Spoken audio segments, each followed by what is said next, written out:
Sikhs are a patriotic community.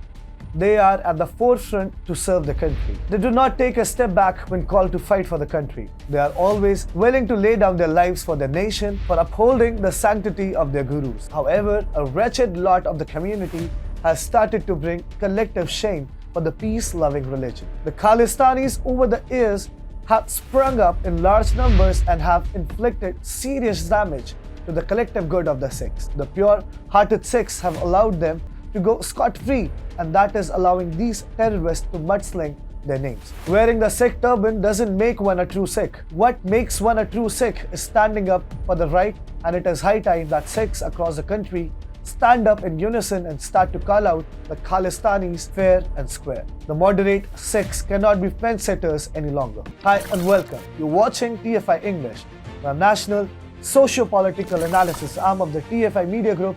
I'm your host Tribhuvan, and in this video, I will tell you why it's time for the moderate Sikhs to call out the Khalistani elements among them. Let's begin. All tyranny needs to gain a foothold is for people for good conscience to remain silent. The farmer protests against the farm laws started from a good place but later turned into a Sikh versus Hindu fight, with Khalistani feelers infiltrating the movement and brainwashing the protesters. While the government legitimized the entire lot by covering and repealing the three laws, fearing for national safety, a bigger battle awaits us all. It's time that the patriotic, nation-loving Sikh community stands up and takes up the initiative to call out the Khalistani elements hiding in the plain sight amongst them. The time is nigh, or otherwise the Sikh community might be meted the same treatment as the Islamists and the fundamentalist sympathizers. Rabid Islamists and terrorists have become synonymous terms, and it would be a grave pity if Sikhs and Khalistanis are intertwined into one. Punjab, the home state of the Sikhs, is often referred to as the sword army of the nation. The northern state has the second highest number of soldiers, other than officers, serving in the army amongst all states and union territories in the country. According to the data released by Ministry of Defence, the strength of army personnel from Punjab stood at 89,088 as of March 2021. This accounts for 7.7% of Army's rank and file, even though its share of the national population is mere 2.3%.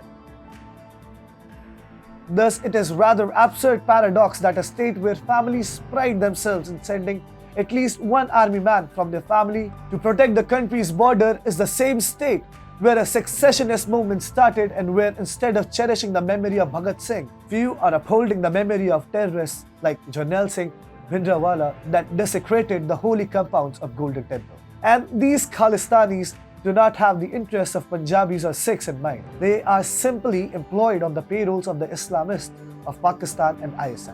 Recently, banned terror outfit Sikhs for Justice released a controversial map of Khalistan, which attempts to fulfill the deep desire of the fanatics of the ideologue. Reportedly, the map of their vision of Khalistan included states like Punjab, Haryana, Himachal Pradesh, and several districts of Rajasthan and Uttar Pradesh. However, interestingly, the map did not have a square kilometer of Punjab in Pakistan, or for that matter, any state in the neighboring country of India. The netizens were quick to point out that despite claiming to fight for Khalistani cause, the terror outfit could not furnish a proper map. One of the netizens remarked, "These jokers don't have the guts to claim an inch from their masters in Pindi. Frauds." Then there is a need to call out for the people sitting in the top echelon of the Sikh society that become the collective gatekeeper of the conscience of the community and yet espouse vitriol.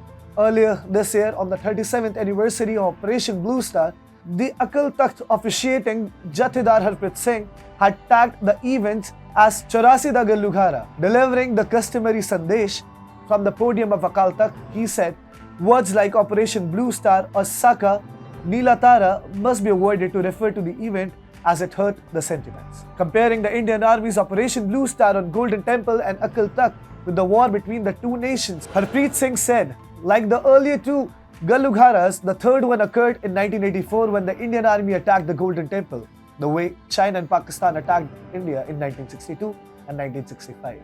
Upon attack, the Indian authorities did worse than what the winning forces did with the defeated nation's citizens. Even Harbhajan Singh, an Indian cricketer, had hailed Bhindranwale as martyr and offered him pranam in one of his Instagram stories. Indira Gandhi, the Congress leader and country's prime minister at the time in 1984, had ordered Operation Bluestar to clear the pious compounds of Golden Temple from the clutches of Bhindranwale, his coterie of terrorists that took over the Akal Takht complex and hid there from the forces. Sikhs are a close-knit community and they have the best interest of the country in mind. They share a close bond with Hindus, with the former great gurus of community evoking Prabhu Shri Ram, Shri Krishna innumerable times in Guru Granth Sahib. Sikhism has always pushed back against foreign invading forces since the dawn of time, especially against Islamic plunders and marauders. Hence, it becomes even more pivotal than the community shakes itself and calls out the Khalistanis.